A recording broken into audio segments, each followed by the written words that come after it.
প্ৰতিপালো গুৰুমূৰ্তি বাপ বান্ধৱ ভকত বৈষ্ণৱ সমস্ত লখিমপুৰ জিলাৰ আজাদ অঞ্চলৰ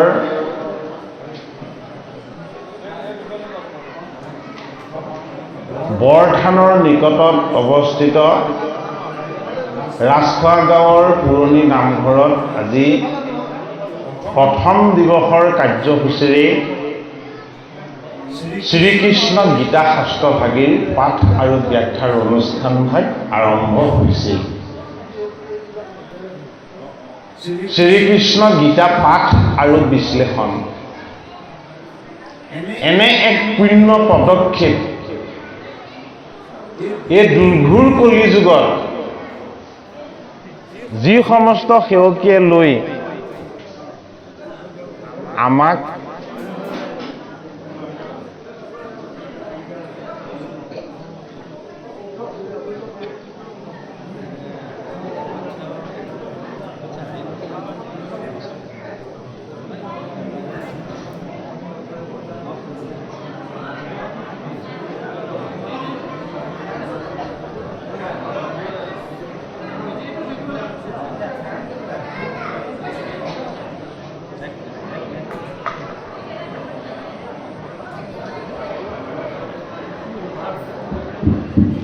যি সমস্ত সেৱকীয়ে এনে এটা মহান পদক্ষেপ লৈ আমাক আপোনাক ভকত বৈষ্ণৱৰ চৰণ সেৱা কৰাৰ এটা সুযোগ দিছে, আমি সেই সমস্ত সেৱকীক আমি ভক্তিপূৰ্ণ সেৱা জনাইছোঁ। আজিৰ এই পুণ্য অনুষ্ঠানভাগৰ উদ্বোধনৰ আসন অলংকৃত কৰা তথা অসমৰ আধ্যাত্মিক চিন্তন জগতখনৰ অতি নমস্য দীপক হাজৰিকা ছাৰে অতি সাৰুৱা ভাষণ আৰু তেখেতৰ সৃষ্টিৰাজিৰ বিষয়ে আমাক অৱগত কৰি এই অনুষ্ঠান ভাগত আপোনাক খবৰ লগতে আমাকো আশীৰ্বাদৰ ভাগ দিছে। আমি ছাৰলৈ আমাৰ সেৱা জনাইছোঁ। আমাৰ সত্ৰাধিকাৰ প্ৰভু ঈশ্বৰে সমস্তজনকে আশীৰ্বাদ দি আমাক ধন্য কৰিছে। আমি তাৰা সমস্তকো আমাৰ শ্ৰদ্ধা আৰু সেৱা জনাইছোঁ। গীতাৰ শ্ৰৱণ কীৰ্তনৰ উদ্দেশ্যে সফল কৰিবৰ নিমিত্তে যিসকল বাপ আই শিশু যুৱক যুৱতী এই গীতা ক্ষেত্ৰলৈ আহি গীতা শ্ৰৱণ কৰিম বুলি যিসকলে দুদিনেই শ্ৰৱণ কৰিম বুলি যিসকলে সিদ্ধান্ত লৈ লৈছে, সেইসকল জীৱাত্মাৰূপী অৰ্জুনকো আমি এই আসনৰ পৰা সেৱা জনাইছোঁ। ছাৰে ভাষণত কৈছে গীতা আৰম্ভ হৈছে প্ৰথম শ্লোকটো ধৃতৰাষ্ট্ৰৰ মুখপদ্মে। পৃথিৱীত থকা এইভাগে একমাত্ৰ শাস্ত্ৰ, দ্বিতীয় শাস্ত্ৰ নাই। যিভাগ শাস্ত্ৰৰ প্ৰথম শ্লোকটো এজন অন্ধ ব্যক্তিয়ে ৰাখিছে। বাকী শাস্ত্ৰ সদায় লিখিছে কোনে? চকু থকাসকলে। যদিও পঞ্চম বেদ মহাভাৰতৰ ষষ্ঠ পৰ্বৰ অন্তৰ্গত এই গীতা শাস্ত্ৰ টিকালজ্ঞ ঋষি বেদ ব্যাসৰ দ্বাৰা যদিও প্ৰণয়ন কৰা হৈছে, এই শাস্ত্ৰভাগ সমস্ত বেদান্ত দৰ্শনৰ সাৰতত্ত্ব। চাৰিখন বেদ আছিলে অত্যন্ত জটিল। বেদৰ আকৌ এটা বৈশিষ্ট্য কি আছে আমি পাম, ইয়াত দিব আমাক গুণত্ৰয় বিভাগ যুগত দিব, ক্ষেত্ৰ ক্ষেত্ৰজ্ঞ বিভাগ যুগত দিব, কেইবাটাও যুগত আমাক বেদৰ বিষয়ে আমি গীতাত দিব। বেদৰ সাৰটো নিৰ্গুণ, কিন্তু দেখাখিনি গোটেইখিনি গুণময়। গুণময় বেদ কেৱল জানে কোনে? ঈশ্বৰে, দৈৱকী নন্দন কৃষ্ণই। বেদৰ বাণী নুবুজিলে বহমায়ো, এইটোৱে দুখৰ কথা। বেদত চাৰিটা বস্তু আছে, অকণমান ক'ব লাগিব, কাৰণ বেদৰ সাৰ হ'ল গীতা। বেদত কি চাৰিটা বস্তু আছে? বেদত আছে এটা হ'ল মন্ত্ৰ, এটা হ'ল ব্ৰাহ্মণ, এটা হ'ল উপনিষদ আৰু অন্যটো হ'ল অৰণ্য। বেদৰ মূল চাৰিটা বস্তু এইকেইটাই: মন্ত্ৰ, ব্ৰাহ্মণ আৰু উপনিষদ, অৰণ্য। উপনিষদ আৰু অৰণ্য হ'ল নিৰ্গুণময়, ঢাক খাই আছে, কোনেও নেদেখে, বুজালেও নুবুজে, এইবিলাককে দেখি দেখি ভগৱান কৃষ্ণই ইখত ইখত হাঁহি থাকে। ভগৱান কৃষ্ণই হাঁহি থাকে বুলি আমি জানোনে নাজানো? আৰু ইখত ইখত হাঁহে, হয়নে বাৰু? এই বেদৰ ৰহস্য তত্ত্ব ভেদ কৰিব নোৱাৰাৰ যিটো আনন্দ, এই আনন্দটো তেওঁলোক খুব এনজয় কৰে বা প্ৰকাশ কৰে। এইটো কাৰণে বেদৰ নিৰ্গুণ মাৰ্গৰ ৰহস্য তত্ত্বখিনি এখন ঠাইত এভাগ শাস্ত্ৰত কাৰ যোগেদি দিয়াৰ ব্যৱস্থা কৰিলে? ধৃতৰাষ্ট্ৰই সোধা এটা প্ৰশ্নৰ যোগেদি আমাক শাস্ত্ৰভাগ দিছে। ধৰ্ম ক্ষেত্ৰে কুৰুক্ষেত্ৰে সমবেতা য়ুয়োৎসবঃ মামকাঃ পাণ্ডবাস্সৈব কিমক্ৰুবত সঞ্জয়। অন্ধ ধৃতৰাষ্ট্ৰই ৰখা প্ৰথমটো বাক্য বোলে কি? প্ৰথম আৰম্ভ কৰিছে ধৰ্মক্ষেত্ৰ শব্দটোৰে, আৰু এই শ্লোকটোৰ সমাপ্ত কৰিছে কিহেৰে? সঞ্জয় শব্দটোৰে। গীতাৰ মহত্ব। অন্ধজনে ৰখা বাক্যটো শব্দটো প্ৰথম আনিছে কি বুলি? ধৰ্মক্ষেত্ৰ বুলি। অন্ধজনে ৰখা বাক্যটো সমাপ্ত কৰিছে কি বুলি? সঞ্জয় বুলি। ধৰ্মক্ষেত্ৰে কুৰুক্ষেত্ৰে সমবেতা য়ুয়োৎসবঃ মামকাঃ পাণ্ডবাস্সৈব কিম অকুৰ্বত সঞ্জয়। ধৰ্মক্ষেত্ৰ ক'ত? এইখন। এই আমাৰ দেহটো হ'ল এখন ধৰ্মক্ষেত্ৰ। গীতাই বেলেগ ক্ষেত্ৰৰ কথা কোৱা নাই। যিখন ক্ষেত্ৰত আত্মাৰূপী ঈশ্বৰ আছে, কি হৈ আছে? চৈতন্য কৰি আমাক চলাই আছে। সেইটো কাৰণে সমস্ততে তেওঁ বাস কৰি থাকিলেও কোনেও তেওঁক নেদেখে। সেইটো কাৰণে তেওঁৰ নাম ৰখা হৈছে বিষ্ণু। জানিবা বিষ্ণুকে সমস্ত জগতে সাৰ বুলি নাম গোসাত কৈছে। এই আমাৰ লগত থকা বস্তুবিলাকে আমাকে অনিষ্ট কৰে। আমিয়েই নিচিনো, আমিয়েই নেজানো, আমিয়েই নেদেখো, আমি দেখিও নেদেখাৰ ভাও ধৰি থাকো। সেইটো কাৰণে দুটা চকু থকা স্বত্তেও যাৰ লগত এটা হাতত মায়া, ইটো হাতত মোহ, এই দুমুঠি সম্পত্তি যাৰ লগত থাকে, সেইজন হ'ল ধৃতৰাষ্ট্ৰ। এমুঠিত মোহ, সিমুঠিত মায়া কোনে দিলে? আমি মাতৃৰ গৰ্ভত 10 মাহ 10 দিন থাকোঁতে মুঠি খুলি ভগৱানক এনেকে হাত চুৰ কৰি স্তুতি কৰি আছিলোঁ। প্ৰত্যেক শিশুৱে মাতৃৰ গৰ্ভত ভগৱন্ত প্ৰভুক এনেকে দুহাত এক কৰি স্তুতি কৰি থাকে। যেতিয়াই ভূমিষ্ঠ হয়, মুঠি দুটা বজ্ৰসম টানকে সি মাৰি দিয়ে। কিয় মানে? এই পৃথিৱীখনলৈ যদি আহিবলৈ হয়, আমি এমুঠিত মায়া আৰু এমুঠিত মোহ, এই দুমুঠি সম্পত্তি আমি জন্মসূত্ৰে লৈ আহিছো। আমাৰ দুটা চকু আছে, কিন্তু আমি ঈশ্বৰক নেদেখো। আমাৰ দুটা চকু আছে, আমি আমাৰ শত্ৰুক নেদেখো। আমাৰ দুটা চকু আছে, এই জগতখননো কেনেকে চলি আছে আমি সেইটো নেদেখো। সেইটো কাৰণে জন্মসূত্ৰে আমি প্ৰত্যেকেই একো একোজন অন্ধ ধৃতৰাষ্ট্ৰ। এই অন্ধ ধৃতৰাষ্ট্ৰজনৰ লগত এজন মন্ত্ৰী আছে। মন্ত্ৰীজনৰ নাম হ'ল সঞ্জয়। অৰ্থাৎ এই ৰাষ্ট্ৰৰূপী দেহটো হ'ল ধৃতৰাষ্ট্ৰ। ইয়াক কেৱল ভোগ লাগে, বিলাস লাগে, আনন্দ লাগে, উন্মত্ততা লাগে, আৰু লাগে অহংকাৰ। এইটো কাৰণে অহংকাৰ ৰূপী পুত্ৰ দুৰ্যোগৰ বস্তু, দুখৰ বস্তু, কষ্টৰ বস্তু, যান্তনাৰ বস্তু। সেইটো কাৰণে ধৃতৰাষ্ট্ৰৰ প্ৰথম পুত্ৰৰ নাম দুৰ্যোধন। অহংকাৰ যিমানে বেছি হ'ব, অজ্ঞান সিমানে বাঢ়ি যাব।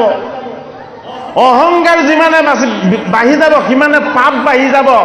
অহংকাৰৰ লগত ভাতৃ হৈ সদায় চাপ দিয়ে। কোনে? আনৰ প্ৰতি হিংসা, আনৰ প্ৰতি দেশ, আনৰ প্ৰতি বিদ্বেষ আৰু বিৰূপ ভাৱ। এই ভাতৃজনৰ নাম হ'ল দুঃশাসন। ক'ত আছে? মহাভাৰতৰ শাস্ত্ৰত আছে আৰু আমাৰ ভিতৰত আছে।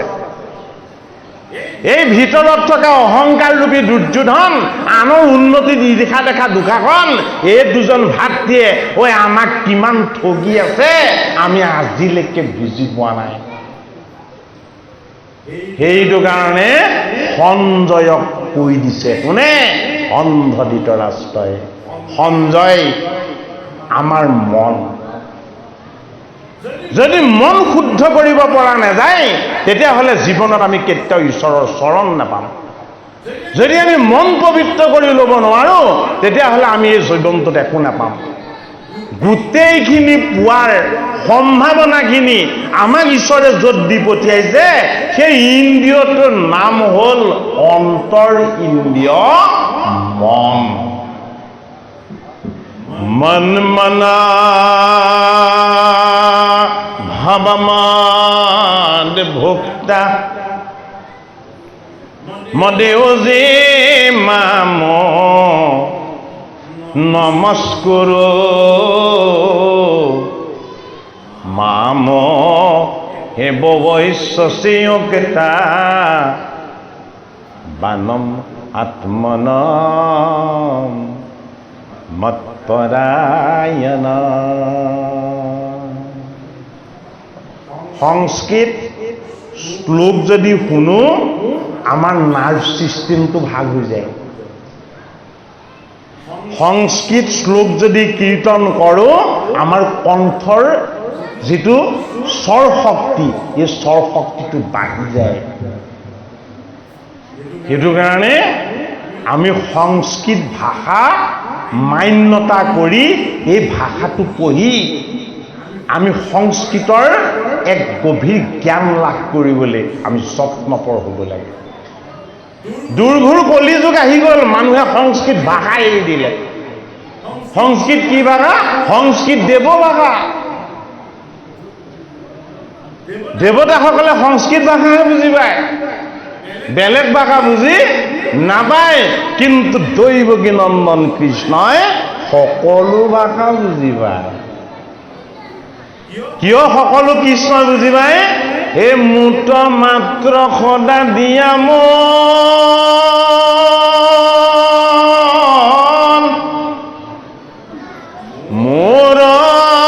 ভক্ত হোৱা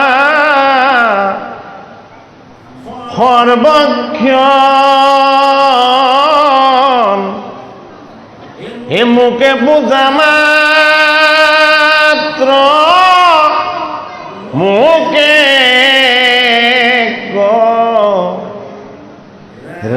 নমস্কাৰ।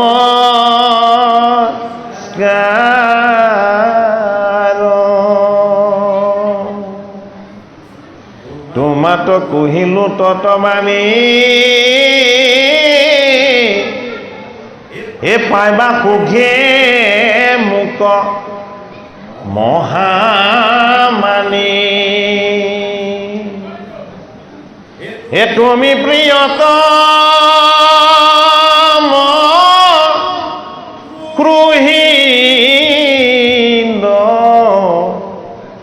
সখীয়া মাৰ। হে তুমি প্ৰিয়তম ক্ৰোহীন্দ সখীয়া মাৰ। মনটো সংসাৰত দিলে নহ'ব। মনটো আনক হিংসা, দেশ বিদ্বেষ এইবিলাক কৰাত দিলে নহ'ব। মনটো নি ক'ত দিবগৈ লাগিব? মনটো শুই উঠি বিচনাৰ পৰা শয্যাৰ পৰা নামোতেই মনটো নি বাসুদেৱ কৃষ্ণৰ অৰুণ চৰণত দিব লাগিব। ভগৱান কৃষ্ণক হৃদয়ত স্মৰণ কৰি আমি ক'ব লাগিব যে তুমি দুচকু মেলি দিলা, ৰাতিপুৱাই দিলে, আৰু তুমি যেতিয়া চকু মুদি দিবা আকৌ আন্ধাৰ হৈ যাব। তোমাৰ জ্ঞান ভক্তি আৰু ঈশ্বৰ শক্তিৰ পোহৰেৰে তুমি যিদৰে গোটেই জগতখনক পোহৰ কৰি তুলিছা, তোমাৰ চৰণৰ আশীৰ্বাদেৰে মোৰ তুমি হৃদয়খন পোহৰ কৰি দিয়া। মোৰ এই হৃদয়ত থকা বেয়া ভাৱ, বেয়া স্বভাৱ, বেয়া আচৰণ, বেয়া চিন্তা, এই সমস্তবিলাক মই তোমাৰ চৰণত আশ্ৰয় লৈছো, এইবিলাকৰ পৰা তুমি মোক মুক্ত কৰি দিয়া। পৃথিৱীত আজিলৈকে এনেকুৱা একো দৰৱ ওলোৱা নাই, এনেকুৱা একো চিকিৎসা ওলোৱা নাই। বেমাৰ ভাল কৰিব পাৰিব কিন্তু মন ভাল কৰিব নোৱাৰে। যদি মনতে কেৰুণটো লাগি থাকে, আপুনি যিমান নপঢ়ক, যিমান নঘটক, যিমান উচ্চ স্থানত নাথাকক, কেতিয়াও শান্তিৰে থাকিব নোৱাৰে। শান্তি, সুখ আৰু আনন্দ আত্মাৰ বস্তু, মনৰ বস্তু নহয়। শান্তি, সুখ আৰু আনন্দ, এই তিনিটা আত্মাৰ বস্তু। এই তিনিটা বস্তুৰ পৰা আমি সদায় বঞ্চিত হৈ থাকো। বোলে কিয়? আমাৰ মনত থকা তিনিটা তত্ত্ব কৃষ্ণই 5 বছৰ হোৱাৰ লগে লগে চুৰ কৰি লৈ যায়, আমাক ঠগগামি কৰে। কোনে কৰে? ভগৱানে কৰে। কাৰণ আমি কৃষ্ণ বুলি মাতো, মাখন চুৰ বুলি নামাতো। কিয় মাখন চুৰ বুলি নামাতো? মাখন চুৰটো শুনিবলৈ বেয়া, হয়নে নহয় বাৰু? আমি কৃষ্ণ বুলি মাতো, মাখন চুৰ বুলি মাতো জানো? হা? নাই মতা, মাতিব লাগিব। কিয় মাতিব লাগিব? মাখন মন্থন কৰি ৰচনা কৰা হৈছে। অমৃত হ'ল দুগ্ধ, দুগ্ধ হ'ল গীতা, গীতাৰ তত্ত্ব হ'ল কৃষ্ণ, আৰু এই কৃষ্ণত থকা যিটো আনন্দ, এই আনন্দ সত্তাটো হ'ল মাখন, অত্যন্ত মধুৰ। এই মধুৰ মাখনখিনি কৃষ্ণই ইয়াত কি কৰিছে? ইয়াত গোটেইখিনি তেওঁ খাই আছে, কিন্তু ভকতক খাবলৈ দিয়া নাই। অৰ্জুনক ধৰি তেওঁ হাতেৰে খুৱাই দিলে 18 চামুচ, 18টা যোগ কৰি। অৰ্জুনে খাই খুব ভাল পালে, আৰু শেষত কৃষ্ণই সুধিছে, খাই কেনে পালা? বোলে খাই থাকোঁতে ভাল লাগিছিলে, এতিয়া কিন্তু একো টেষ্ট নাই।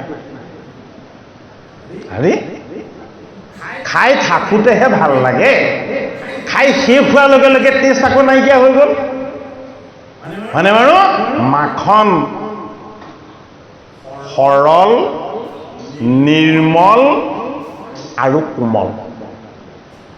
সৰল আমাৰ মনৰ স্বভাৱটো হ'ব লাগিব, নিৰ্মল আমাৰ মন হ'ব লাগিব, কোমল আমাৰ হৃদয় হ'ব লাগিব। এই তিনিটা উপকৰণ লগ লাগিলে মাখন হয়। সেইটো কাৰণে এই তিনিটা বস্তু কৃষ্ণই 5 বছৰ হোৱাৰ লগে লগে আমাৰ পৰা হৰণ কৰি লৈ যায়। আচলতে কৃষ্ণক আমি মাখন চুৰ বুলি কোৱাতকে মাখন হৰণকাৰী কৃষ্ণ বুলি ক'ব লাগিছিলে, হয়নে বাৰু? মাখন চুৰ কৰিলে গোপীসকলৰ কি কৰিলে? বস্ত্ৰ হৰণ কৰিলে। বস্ত্ৰ হৰণ নহয়, চিত হৰণ। কৃষ্ণক চিৎচুৰ বুলি কয়। বৃন্দাবনৰ গোপীসকলে তেওঁক ইমান ভাল পায়, ইমান ভক্তি কৰে, ৰাতি সপোনতো কৃষ্ণৰ চৰণ দৰ্শন কৰে, শুই থাকোঁতেও কৃষ্ণ কৃষ্ণ বুলি কান্দি কান্দি তেওঁলোকে চকু পানী বোৱাই সেইজন কৃষ্ণই যমুনাত কাত্যায়নী ব্ৰত পালন কৰি গোপীসকলে যেতিয়া কৃষ্ণ কৃষ্ণ বুলি আনন্দৰে যমুনাৰ জল লৈ তেওঁলোকে যেতিয়া স্নান কৰিছিলে, বস্ত্ৰখিনি নি কদম গছত উঠাই দিলে। চিৎচুৰ। চিত কি? চিত হ'ল মনৰ শুদ্ধতা। মনৰ 4টা অৱস্থা। এটা হ'ল মন, ই কি? ই চঞ্চল, ই অস্থিৰ। এটা হ'ল বুদ্ধি। বুদ্ধি কি? মনৰ সিদ্ধান্ত যেতিয়া নিশ্চিত হ'ব, এই নিশ্চিত সিদ্ধান্তই যেতিয়া সংকল্পৰ ৰূপ ল'ব, বোলে ৰাজখোৱা গাঁৱৰ ৰাইজে গীতা পাঠ পাতিবই পাতিবই পাতিবই, এইটো চিত হৈ গ'ল, হয়নে নহয় বাৰু? নিপেন শইকীয়া বাপ আহিবহে হয়নে বাৰু 3 মাহ আগতে ফোনত যোগাযোগ চলাইছে যে তেখেত আহিবই লাগিব আমাক কৃষ্ণৰ অমৃত পান কৰাবই লাগিব হয়নে বাৰু আমাৰ এইখন গাঁও নহয় কি হ'ব এইখন আমি বৈকুণ্ঠ তীৰ্থলৈ ৰূপান্তৰ কৰিব লাগিব এখন ৰাইজে যদি ইচ্ছা কৰে কি কৰিব নোৱাৰে আজি 10 দিনীয়া কাৰ্যসূচীৰে নামঘৰৰ বিভিন্ন কাম কাজ ব্যস্ততা ঘৰুৱা কাম সকলো ত্যাগ কেৱল কৃষ্ণৰ সেৱাত ভকতৰ সেৱাত ভগৱানৰ সেৱাত আজি সমস্ত গাঁৱৰ প্ৰতিজন সদস্যৰ মন প্ৰাণ কেৱল কৃষ্ণৰ চৰণত চুৰ কৰি নিয়া মাখন 10 দিনৰ কাৰণে ঘূৰাই দিলে ভগৱান কৃষ্ণই চুৰ কৰি নিয়া চিট আজি 2 দিনৰ কাৰণে ঘূৰাই দিছে আকৌ লৈ যাব হৰণ কৰি ক'ত তুলি থব কদম বিৰিখত তুলি থব এয়া হ'ল কি কৃষ্ণ তত্ত্ব এই কৃষ্ণ তত্ত্ববিলাকক আমি যদি কাপোৰ কৰি গাখীৰৰ পৰা মন্থন কৰি অনা মাখন কৰি হয়নে বাৰু আমি যদি এনেকে ভাবি থাকো তেতিয়াহ'লে আমাৰ ঈশ্বৰ জ্ঞান লাভ নহ'ব আমি নিজকে ভাবিব লাগিব যে হে হৰি অজ্ঞান অবিদ্যাৰে তুমি মোক অন্ধ কৰি দিলা কাম কোধ এইবিলাকৰ যোগেদি তুমি মোক পাপ দিলা হৰি বিমুখ কৰি তুমি মোক অন্যায় কৰিলা ইমানখিনি তুমি মোক অন্যায় কৰাৰ পাছতো মই তোমাৰ ভকতৰ সংগ ভিক্ষা কৰিব বিচাৰো প্ৰথম শাস্ত্ৰ নহয় দেই প্ৰথম ভকত যিজনে ভকত আৰু বৈষ্ণৱক বেয়া পায় তেওঁ 10টা ভাগৱত গীতাৰ অনুষ্ঠান কৰিলেও কেতিয়াও আশীৰ্বাদ নাপায় প্ৰথম ভাল পাব লাগিব ভকত বৈষ্ণৱক এই ভকতে সে মুৰহিবি জানিবা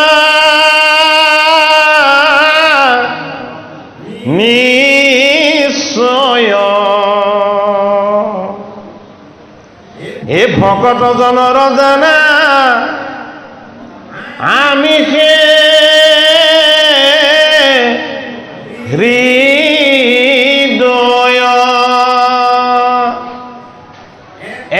এভাগ হ'ল ভকত সিভাগ হ'ল ভগৱান বোলে 2টা বস্তু একেঠাইতে নাৰাখো বোলে কিয় নাৰাখো বোলে ভকতৰ হৃদয়খন মোৰ তাত ৰাখিম তেতিয়া ভকতে কি কৰিব পাৰিব পাপ কাম কৰি ফুৰিব পাৰিব অন্যায় অনীতি অধৰ্ম যিমান আছে সকলো কৰি থাকিব পাৰিব বোলে কিয় ভকতৰ হৃদয়খন হৰণ কৰি আনি মই মোৰ তাত ৰাখি থম এই মই যে ৰচনা কৰিলো মায়াবিলাক এই মায়াবিলাক মই নিদিয়াকৈ তেওঁলোকে তেতিয়া লৈ থাকিব হয়নে বাৰু গতিকে মায়া মিছা পাপ অহংকাৰ জেদ ভেদ এই অশান্ত কৰা এই উপাদানবিলাক আমাৰ মনৰ পৰা যদি আমি আঁতৰ কৰিবলৈ হয় ক'ত আশ্ৰয় ল'ম কাৰ সংগ ল'ম আমি কি বস্তু পালে আমি নিজে নিজক এই বেয়া বস্তুবিলাকৰ পৰা বিকাৰবিলাকৰ পৰা আমি আমাৰ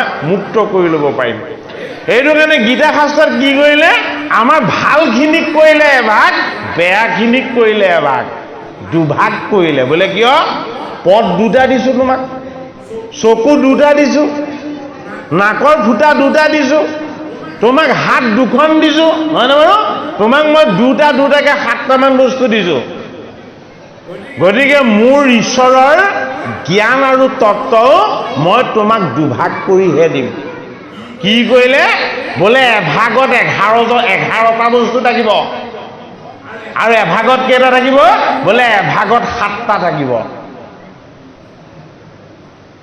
7 আৰু 11 মুঠ পৰিমাণটো কিমান হ'ল 18 গীতাৰ যোগ 18টা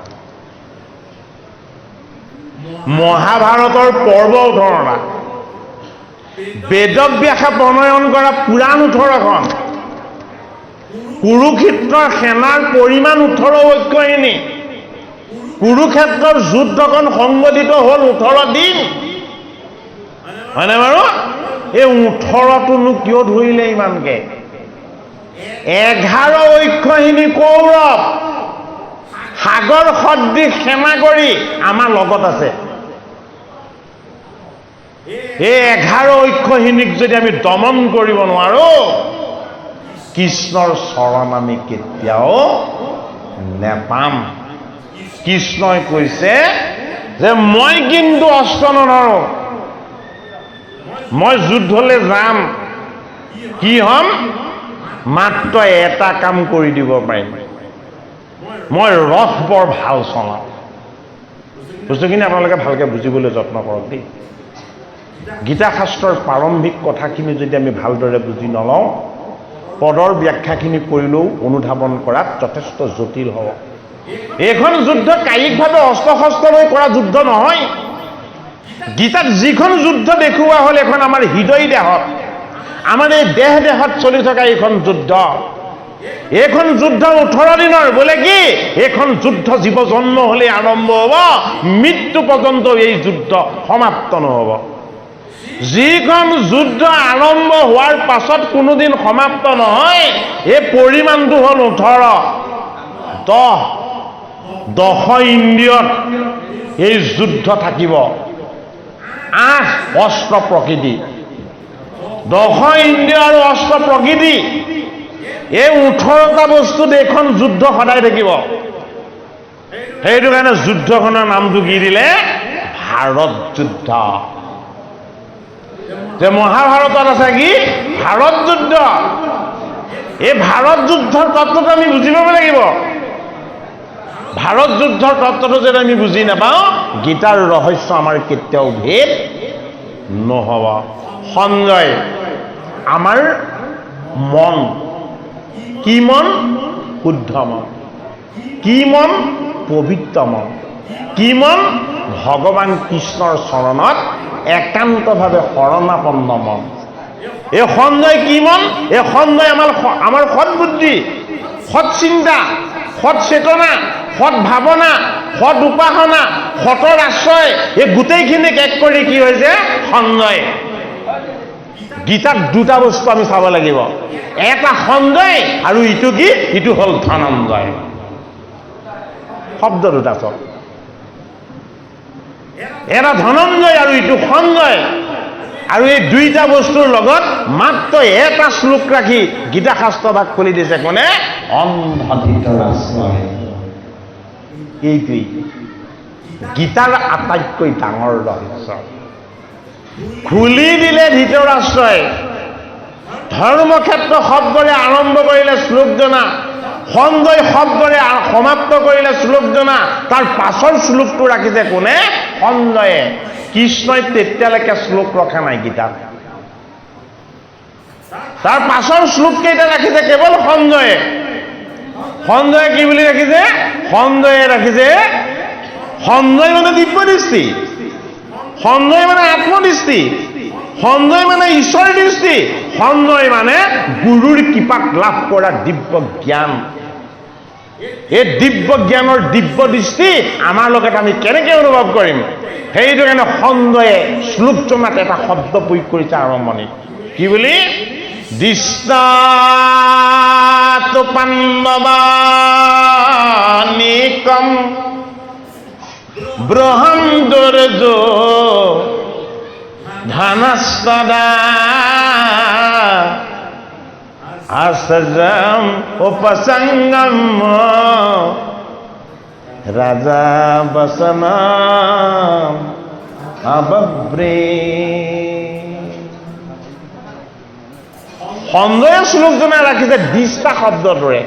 দিষ্টা মানে কি? দিষ্টা মানে সংস্কৃতত দেখি, তু মানে কি? তু মানে কিন্তু, দেখি কিন্তু। পাণ্ডৱানিগম বোলে কি? এই পাণ্ডৱসকলৰ। বৃহৎ দুৰ্যোধনস্তৰা, সেই বেহুটোৰ ফালে তোমাৰ পুত্ৰ দুৰ্যোধনে চাই বিতত হৈ পৰিছে, ভীতিগ্ৰস্ত হৈ পৰিছে। আৰু এই ভয়ৰ পৰা পৰিত্ৰাণ পাবৰ কাৰণে তেওঁৰ একমাত্ৰ আশ্ৰয় দ্বৈত বুদ্ধি সম্পন্ন আচাৰ্য, যাৰ নাম হ'ল দ্ৰোণাচাৰ্য। শাস্ত্ৰত আচাৰ্য তিনিজন, এজন দ্ৰোণাচাৰ্য, এজন কৃপাচাৰ্য আৰু এজন কি? এজন হ'ল ব্ৰহ্মচাৰ্য, পৰম পুৰুষ, প্ৰাচীন পুৰুষ, দৈৱকী নন্দন কৃষ্ণ, যিজন গীতাৰ গায়ক। এই দ্ৰোণাচাৰ্যজন দ্বৈত বুদ্ধি। সেইটো কাৰণে দুৰ্যোধন অহংকাৰ। সন্দয়ে কি দেখিছে? সন্দয়ে দেখিছে বিকাৰ। কি বিকাৰ? তোমাৰ লগত থকা। কাৰ লগত আছে? ধৃতৰাষ্ট্ৰৰ লগত আছে। দিষ্টা তু পাণ্ডৱা নিগম, তোমাৰ লগত থকা এই বিকাৰ ৰূপী দুৰ্যোধনৰ এই আচাৰ্য দ্বৈত বুদ্ধি স্বৰূপ দ্ৰোণাচাৰ্যৰ কাণে কাণে গৈ পেলাই কৈছে কিবা এটা। কি কৈছে? অন্তৰ্দৃষ্টি সম্পন্ন সন্দয়ে শুনি আছে। আৰু শাস্ত্ৰত এইটো কথা উল্লেখ আছে কি বুলি? ধৃতৰাষ্ট্ৰক দিব্য দৃষ্টি দিবলৈ লৈছে কি? বেদব্যাসে নলয়। বোলে কিয় নলয়? কাৰণ দেহক দৃষ্টি নালাগে। দেহটোক কি লাগে? দেহটোক লাগে ভোগ বিলাস আনন্দ উন্মত্ততা। এইটো বিনাশীল বস্তু, এইটো অস্থায়ী বস্তু। এইটো কাৰণে দেহক দিব্য দৃষ্টি নালাগে। কাক লাগিব? অন্তৰ ইন্দ্ৰিয় মনক লাগিব। মন হ'ল সঞ্জয়। সৎ বুদ্ধি, সৎ চিন্তন, সৎ ভাৱনা, এই সৎ আশ্ৰয়বিলাকত যদি আমি ৰমণ হৈ যাব পাৰোঁ, এই সঞ্জয়ৰ লগত কি লাভ হ'ব? দিব্য দৃষ্টি লাভ হ'ব। ইয়াৰ পাছত ৩ নম্বৰ শ্লোকটোত সঞ্জয়ে কৈছে যে দুৰ্যোধনে তেওঁৰ আচাৰ্য দ্ৰোণাচাৰ্যক আঙুলি টোৱাই দেখুৱাই কৈছে যে তোমাৰ শিক্ষাৰে সৈতে নিপুণ হোৱা, তোমাৰ শিক্ষাৰে সৈতে উপযুক্ত হোৱা দ্ৰুপদৰ পুত্ৰ ধৃষ্টদ্যুম্নই পাণ্ডৱৰ এই বিহুটো কেনেকে ৰচনা কৰি দিলে চাই লোৱা। বৰ ডাঙৰ কথা কৈছে এইটো। দুটা বিহু বিশেষত তাত বিখ্যাত হৈছে আমাৰ গীতা শাস্ত্ৰত। এটা হ'ল শংকত বিহু, এটা হ'ল চক্ৰ বিহু। চক্ৰ বিহুটো ৰচনা কৰিছে পিতামহ ভীষ্মই। এতিয়া ভীষ্মৰ তত্ত্বটো আমি আধ্যাত্মিক দৃষ্টিৰে চাব লাগিব। ভীষ্ম কি? ভীষ্ম পিতামহ। ভীষ্ম কি?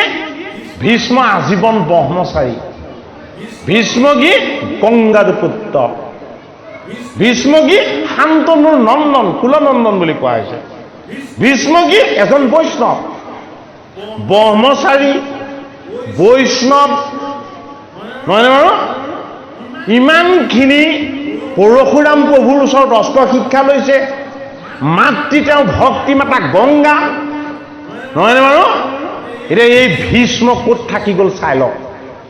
থকা স্থান, কৰা কাম, এইবিলাকে আমাক প্ৰভাৱিত কৰিব। আমি ঠাই শুদ্ধ কৰি ল'ব লাগিব। কি ঠাই? আমাৰ হৃদয়খন এখন বৰ বৃহৎ ঠাই। এই হৃদয়খন যদি শুদ্ধ কৰি ল'বলৈ হয়, তেতিয়াহ'লে আমি গীতাৰ তত্ত্বৰ আশ্ৰয় ল'বই লাগিব। গীতা কি? গীতা গোবিন্দৰ গান। ভগৱান কৃষ্ণই যেতিয়া গীত গায়, গান গায়, তেতিয়া গীতা হয়। ভগৱান কৃষ্ণই যেতিয়া যোগেশ্বৰে জগতৰ সমস্ত তত্ত্বক ভেদ কৰি বিশ্বৰূপৰ তত্ত্বক প্ৰত্যক্ষ কৰি অৰ্জুন ৰূপী জীৱাত্মাক যেতিয়া তেওঁ বিভূতিৰ তত্ত্বৰে সৈতে সজাই পৰাই অজ্ঞান অবিদ্যা অন্ধকাৰ এই সমস্তবিলাকৰ পৰা মুক্ত কৰি বিশ্বৰূপৰ বিৰাট তত্ত্বত যেতিয়া অৰ্জুনক এক কৰি দিয়ে, তেতিয়া কৃষ্ণই গীত গায়। এই গীত কি? এই গীত হ'ল গীতা। সেইটো কাৰণে ভগৱান কৃষ্ণ আৰু ধনঞ্জয় এই দুজনে গীতা শাস্ত্ৰ বোলে কিঞ্চিত কিঞ্চিতে জানে। যি ক'লে, যি শুনিলে, এই দুজনেও যদি গীতা কিঞ্চিত কিঞ্চিতে জানে, তেতিয়া আমাৰ এটা বিশ্বাস আহিব লাগিব। বোলে কি? এই জনমত অকণমান শুনিছো, বুজিছো, শিকিছো, হে হৰি আকৌ এবাৰ চান্স দিবা। সেই জনমতো আমি শিকিব লাগিব, বুজিব লাগিব, এই গীতাৰ চৰ্চা কৰিব লাগিব। আগত তেতিয়াও ক'ব লাগিব তুমি মোক আকৌ এটা জন্ম দিবা। বোলে কি? এনেকে এনেকে মই তোমাৰ গীতা 7 জনম যদি শ্ৰৱণ কৰোঁ, কিজানি মই অকণমান তত্ত্ব পাম, কিজানি আমি ইয়াৰ অকণমান অৰ্থ পাওঁ। কিজানি এই গীতাৰ পৰিপূৰ্ণ কৃপাৰ কিবা অকণমান আমি আশীৰ্বাদ পাওঁ। এদিন নহয়, দুদিন নহয়, এবছৰ নহয়, দুবছৰ নহয়, এই গীতা যদি আমি শ্ৰৱণ কীৰ্তন কৰিবলৈ হয়, আমি 7টা জনম কৰিবলৈ আমি ইচ্ছা কৰিব লাগিব। কিয়? সপ্ত ঐক্যহীনী সেনাৰ দেউ কোনে নিৰ্মাণ কৰিছে? পাণ্ডৱ পক্ষত নিৰ্মাণ কৰিছে দ্ৰুপদ নন্দন ধৃষ্টদ্যুম্নই। এই 18 ঐক্যহীনী সেনাসকল যিফালে আছে, সেইফালে সেনাপতি 5 জন, 11 ঐক্যহীনী। বস্তুখিনি চাব লাগিব। গীতাৰ তত্ত্ব বুজিবলৈ প্ৰথম চৰিত্ৰকেইটা বুজি ল'ব লাগিব। এই চৰিত্ৰকেইটা কি? আমাৰ সকলো বস্তুৰ উদ্গমস্থল, য'ৰ পৰা আমাৰ সকলো বস্তুৰ উৎপত্তি হয়। এই উদ্গমস্থলকেইটা মহাভাৰতৰ এই চৰিত্ৰকেইটা। সেইটো কাৰণে চৰিত্ৰকেইটা আমি শৃংখলাবদ্ধভাৱে সজাইছে আৰু বিষাদ যুগত কেৱল 20টা চৰিত্ৰৰ কথা কৈছে। বিষাদ যুগত 20টা চৰিত্ৰৰ কথা কৈছে। অত্যচোৰা মহেশ বাচা ভীমাৰ্জুন সমায়ুধে যুযুধান বিৰাটস্য দুৰ্পদস্য মহাৰথা। অত্তচূড়া, অত্ত মানে কি? ইয়াত ক'ত? আমাৰ দেশ দেশত। এই কুৰুক্ষেত্ৰ স্বৰূপ যুদ্ধক্ষেত্ৰ, এই দেশ ক্ষেত্ৰই সেই কুৰুক্ষেত্ৰ, যিখন ক্ষেত্ৰত 2টা ক্ষেত্ৰ জগতৰ হৰিণে নিৰ্মাণ কৰিছে। এফালে একাদশ মন, 10 ইন্দ্ৰিয়, 11 ঐক্যহীনী, এফালে পঞ্চভূত, পৰা অপৰা প্ৰকৃতিৰ তত্ত্ব, 7 ঐক্যহীনী। এই 18 ঐক্যহীনী সেনাৰ যুদ্ধ এইখন যুদ্ধৰ চালিকা শক্তি আমাৰ আত্মা শিশিকেশ দৈৱকী নন্দন কৃষ্ণ। এই যুদ্ধখন কৰিব আমাৰ জীৱাত্মাৰূপী অৰ্জুনে। এই জীৱাত্মাৰূপী অৰ্জুনে এই যুদ্ধখন কৰিব লাগিব। আৰু এই যুদ্ধখন সাক্ষী হৈ চাই থাকিব কোনে? আমাৰ মনৰ চিত্ৰূপী শুদ্ধ তত্ত্ব, যাৰ নাম হ'ল জীৱ। জীৱই এইখন যুদ্ধ চাই থাকিব। দেহ আৰু জীৱ দুইটা এক হৈ পৰি থাকিব। এই যুদ্ধখনৰ চালিকা শক্তি গুণ যোগেশ্বৰ দৈৱকী নন্দন কৃষ্ণ ভগৱান। সময় কেন থাকে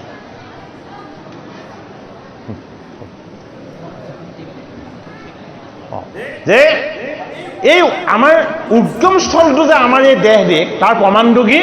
আমাৰ মনত জন্মসূত্ৰে এটা ভ্ৰম লাগি আহে। কি ভ্ৰম লাগি আহে? যে মই মোৰ দেহটো সদায় সুৰক্ষিত কৰি ৰাখিম, মই মোৰ দেহটো সদায় ভাল কৰি ৰাখিম, মই মোৰ দেহটোৰ কাৰণেই মই যিমান লাগে মই কৰ্ম কৰিবলৈ মই সদায় সাজু থাকিম। সেইটো কাৰণে ধৃতৰাষ্ট্ৰই কি বুলি ক'লে? ভীষ্মই কি ক'লে? যে এই ৰাজসভাত মই একো নেতৃত্ব নলওঁ, কিন্তু মই সিংহাসনখন ৰক্ষা কৰিম। সিংহাসন কি? আমাৰ এই দেহ। এই ৰাজসিক ভোগৰ সিংহাসনখন তেওঁ প্ৰথমতে দায়িত্ব লৈ ল'লে যে মই দুৰ্যোধনৰ কৌৰৱসকলৰ মই সিংহাসনখন ৰক্ষা কৰিম, কিন্তু মই ইয়াত একো মাত নামাতো। গতিকে উদ্গমস্থলটো ক'ৰ পৰা আৰম্ভ হ'ল? মনৰ ভ্ৰমৰ পৰা আৰম্ভ হ'ল। হয়নে বাৰু? দেহক ৰক্ষা আমি কৰিব নোৱাৰোঁ, এই জগতক ৰক্ষা আমি কৰিব নোৱাৰোঁ। এই জগতত 3 প্ৰকাৰৰ প্ৰলয় হৈয়ে আছে, হৈয়ে থাকিব। এই 3 প্ৰকাৰৰ প্ৰলয় কেতিয়াও নোহোৱাকৈ নেথাকে। এটা প্ৰলয়ত এদিন আমাৰ এই দেহটো ইয়াৰ পৰা কি হ'ব? নশ্বৰ হ'ব। সেইটো কাৰণে উদ্গমস্থলখন হ'ল ভীষ্ম। ভ্ৰমৰ পৰাই সকলোৰে উৎপত্তি হয়। সেইটো কাৰণে কাৰ ফালে থাকিলে? তেওঁ প্ৰথমতে থকাই নহয়, জন্মৰ পৰা থাকি গ'ল কৌৰৱৰ ফালে, পাণ্ডৱৰ ফালে নগ'লে। কিয় নগ'লে? বাক্যত বন্দী হৈ আছে। বাক্য। ভগৱান কৃষ্ণই সেইটো কাৰণে কৈছে যে মই প্ৰতিজ্ঞা 2টা দেখুৱাম। কি প্ৰতিজ্ঞা? এটা প্ৰতিজ্ঞা মোৰ ভকতে কৰিব, ভীষ্মই, আৰু এটা প্ৰতিজ্ঞা মই কৰিম। বোলে কোনে? কৃষ্ণই। কৃষ্ণ প্ৰতিজ্ঞাৰ মহিমা বেছি। বোলে কিয়? কৃষ্ণই প্ৰতিজ্ঞা ভকতক ৰক্ষা কৰিবৰ কাৰণে ভংগ কৰি দিয়ে। ডাঙৰ কথা। বাইকৰ জেদ যদি আমি ধৰি থাকোঁ ভ্ৰমৰ কবলত পৰি আমি তাতে পান খাই থাকিম। বাইকৰ জেদ এৰিব পাৰিব লাগিব। কি বাইকৰ জেদ এৰিব পাৰিব লাগিব? বোলে মই মদ খামেই, মই মদ নোখোৱাকৈ থাকিব নোৱাৰোঁ। সেইটো জেদ কেতিয়াও ধৰি থাকিব নালাগে। মোৰ সতি সন্তান হ'ল, মই গৃহস্থী হ'লোঁ, সংসাৰী হ'লোঁ, ভকতৰ সংগলৈ যাওঁ, যদি এতিয়াও যদি মই নিচাযুক্ত দ্ৰব্য খাই ফুৰোঁ তেতিয়াহ'লে মই ভুল কৰা হ'ব। সময়ত বাক্যৰ জেদ এৰি সংশোধন হ'ব লাগিব। গতিকে উদ্গম স্থলটো আমি বুজি পাব লাগিব। ক'ৰ পৰা আৰম্ভ হৈছে? সমস্ত বিকাৰবিলাক আমাৰ মনৰ ভ্ৰমৰ পৰা আৰম্ভ হৈছে। আৰু এওঁ পিতামহ কিয় হ'ল? পিতামহ সেইটো কাৰণে হৈছে যে জন্মৰ পৰা মৃত্যুলৈকে আমাৰ মনত ভ্ৰম থাকেই। ককাকৰ আছিলে, পিতেকৰ আছে, এতিয়া নাতিও থাকিব, গতিকে পিতামহ। গতিকে আমাৰ এই মনৰ বিকাৰবিলাকৰ উদ্গমস্থলীখন কি? এই কুৰুক্ষেত্ৰত 11 ঐক্যহীনী সেনা হৈছে। আমাৰ মনৰ সংস্কাৰৰ ভাৱ ভক্তিৰ আধ্যাত্মিক যি চিন্তনৰ ক্ষেত্ৰ, এই ক্ষেত্ৰখন কি হৈছে? 7 ঐক্যহীনী পাণ্ডৱ হৈছে। এতিয়া মংগলাচৰণৰ পাঠ চলিছে। মংগলাচৰণে আমাক গুৰু গোবিন্দৰ চৰণৰ ভক্তিৰ একান্ত ৰহস্য কথা বিকট কৰিছে। গুৰুক স্মৰণ কৰি, গোবিন্দক ভজি, গুৰুৰ আশীৰ্বাদৰ দ্বাৰা আমি গীতা শাস্ত্ৰ শ্ৰৱণ কীৰ্তন কৰিবলৈ অভ্যাস কৰিব লাগিব। কৃষ্ণ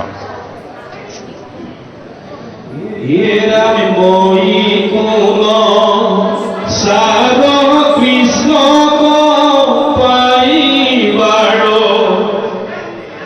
যাহাৰ প্ৰসাদ জ্ঞান শৰণত নদী নচাৰু কমতি ত্ৰাহি গুৰু ভগৱান জয় জয় দেৱ শৰণে বন্ধু নাৰায়ণ নিৰাকাৰ পুৰাণৰ মৌনি ধ্যান পাৱে ৰূপ দেখা নাহি যাৰ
দ্রৌপদীর এমনে কহাগ আমি দিলা কৃষ্ণ হাতে ও কৃষ্ণ দখন দুখে তলুই দখন দুখ কেহি গণ হাগ খাই দুর্বাসার ক্ষুধা সমস্তে বুঝিল কিল মাত্র ক্ষুধা নাই দুর্বাসা পুরো মানে ক্ষুধা বুঝি কইলা কোন কাজে আগ পাশ সাই সমস্তে পলাই শ্রীধে অন্তরিলা কত বেরি মানে গুণী পাওত দুর্বাসা দেব হাগানি জানিল সম্প্রতি পাণ্ডব প্রতি পুষ্প ভোলা স্বামী বন্ধুর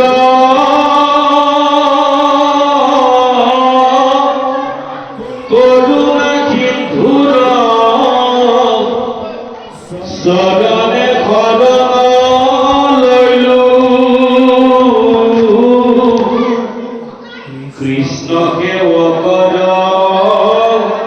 পদ ধূলি লয়া মই বিতকিত হইল গীতা শাস্ত্র খন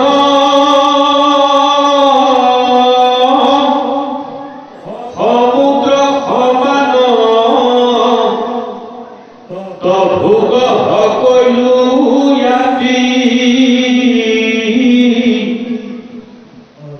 ঈশ্বর ব্রহ্মক যেন পাই বেখোজে যোগ আৰভিয়া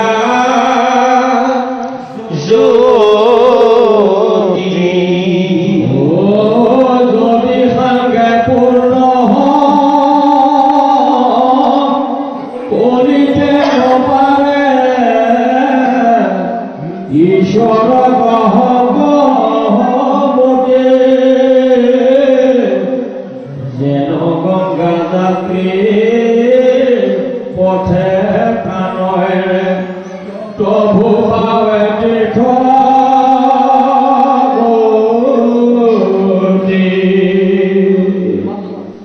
গোবিন্দ বেশে কয় এলিয়া সংশয় ৰাম কৃষ্ণ মুখে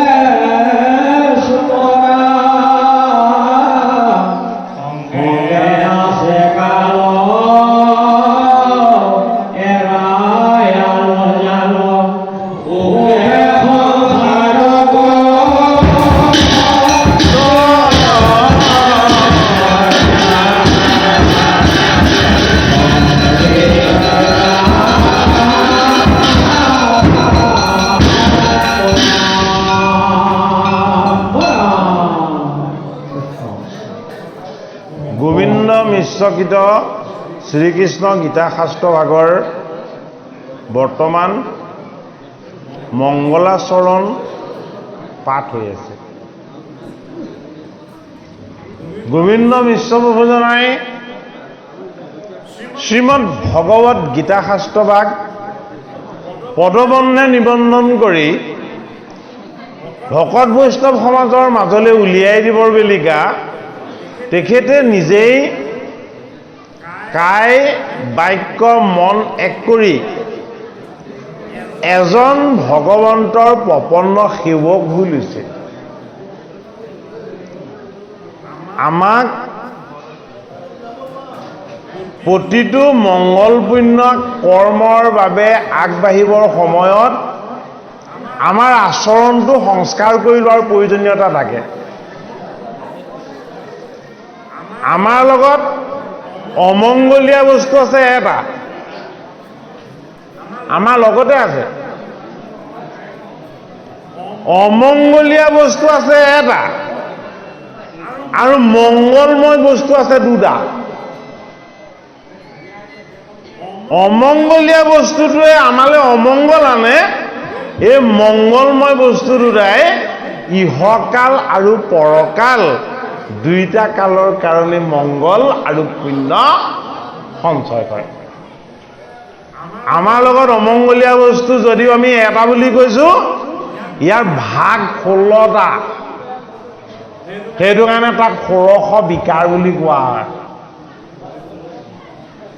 এই ষোড়শ বিকাৰ যদি আপুনি নিৰুক্ত শাস্ত্ৰটো চাই, অসমীয়া শব্দকোষ অভিধানটো চাই, আপুনি একো শুদ্ধ উত্তৰ ক'তো নাপায়। কিয় নাপায়? কিছুমান বিষয়বস্তুৰ সংজ্ঞা নাই, সূত্ৰ নাই আৰু নাই সমাধান। এই সূত্ৰ সংজ্ঞা আৰু সমাধান নাইকিয়া যিবিলাক বিষয় আছে, এই বিষয়বিলাকৰ যি সমাধান কৰে সেই শাস্ত্ৰৰ নাম হ'ল শ্ৰীমদ ভগৱত গীতা শাস্ত্ৰ। সেই শাস্ত্ৰৰ নাম কি? শ্ৰীমদ ভাগৱত। এই ভাগ ভগৱত আৰু ডাঙৰ দ্বাদশ স্কন্ধ ভাগ ভাগৱত। এজন ঈশ্বৰ দুটা তত্ত্ব, বোলে কি? এটাত শৰণ সিটোত ভজন। তাতে শেষ হ'ব জানো? নহয়, তাৰ পাছত আৰু বহুত কথা থাকি যাব। কিন্তু আটাইতকৈ মৌলিক প্ৰয়োজনীয়তাটো কি? এই 16টা বিকাৰৰ পৰা আমি কেনেকে মুক্ত হ'ব পাৰিম? গীতা শ্ৰৱণ কৰিলে 16টা বিকাৰৰ পৰা লগে লগে মুক্ত হৈ যাব পাৰে। এই 16টা বিকাৰ কি? আমাৰ লগত থকা পঞ্চভূত, আমাৰ লগত থকা পঞ্চ কৰ্ম ইন্দ্ৰিয়, আমাৰ লগত থকা পঞ্চ জ্ঞানেন্দ্ৰিয় আৰু আমাৰ লগত থকা একাদশ ইন্দ্ৰিয় মন। এই গোটেই কেইটাক একেলগে কি বুলি কোৱা হৈছে শাস্ত্ৰত? ষোড়শ বিকাৰ বুলি কোৱা হৈছে। য'ত বিকাৰ আছে, য'ত বিকাৰ আছে তাৰ পৰা উৎপত্তি হয় নিকাৰ। কৈছো কিন্তু মই তত্ত্ব কৰো। য'ত বিকাৰ আছে, বিকাৰৰ পৰা উৎপত্তি হয় নিকাৰ। শুনিবলৈ একে কিন্তু অৰ্থটো বেলেগ। এটা বিকাৰ, এটা নিকাৰ। বিকাৰ হ'ল কৰ্মক্ষেত্ৰ, নিকাৰ হ'ল ভোগ ক্ষেত্ৰ। বিকাৰ কি হয়? বিকাৰবিলাক কৰি দিয়া হয়। নিকাৰ কি হয়? এই ফলটো ভোগ কৰা হয়। এইটো কাৰণে 16টা বিকাৰৰ পৰা যদি আমাক যদি মুক্ত কৰিবলৈ যত্ন কৰো, তেতিয়াহ'লে কি কৰিব লাগিব? এটা উপায় আমাক গীতা শাস্ত্ৰই দিছে। শাস্ত্ৰটো কি দিছে? বোলে ব্ৰহ্মপুৱাতে উঠি দ্বাৰকাধীশক গৈ জয় কৰি আনাগে। ধন জিনিব লাগিব।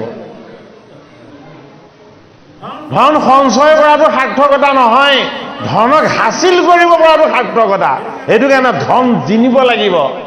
ধন যি জিনিব পাৰে সেইজনৰ নামটো কি? ধনঞ্জয়। কি ধন? জগতত এটাই ধন আছে, দিলে বাঢ়িব। জগতত এটাই ধন আছে, 7টা জনমেও শেষ কৰিব নোৱাৰিব। জগতত এটা ধন আছে, যিটো পোৱাৰ পাছত আনন্দই আনন্দ। হয়নে? সেই ধনৰ ভঁৰালটো ভগৱান কৃষ্ণই কাকো দিয়া নাই আজিলৈকে। 8টা ঐশ্বৰ্যৰ ভঁৰালৰ ৰখীয়া পাতিছে কুবেৰক। উত্তৰ দিশটোৱে তোমাক মই দি দিছো। সেইটো কাৰণে উত্তৰ দিশৰ গৰাকী কোন? কুবেৰ। কুবেৰক উত্তৰ দিশটো দিছে, কেলে 10 দিগপাল নাই জানো? উত্তৰ দিশৰ দিগপালজন হ'ল কুবেৰ। কুবেৰক কি কৰিছে? মোৰ সম্পদৰ ভঁৰালটো তুমি ৰখি থাকিবা। দক্ষিণ দিশটো কাক দিছে?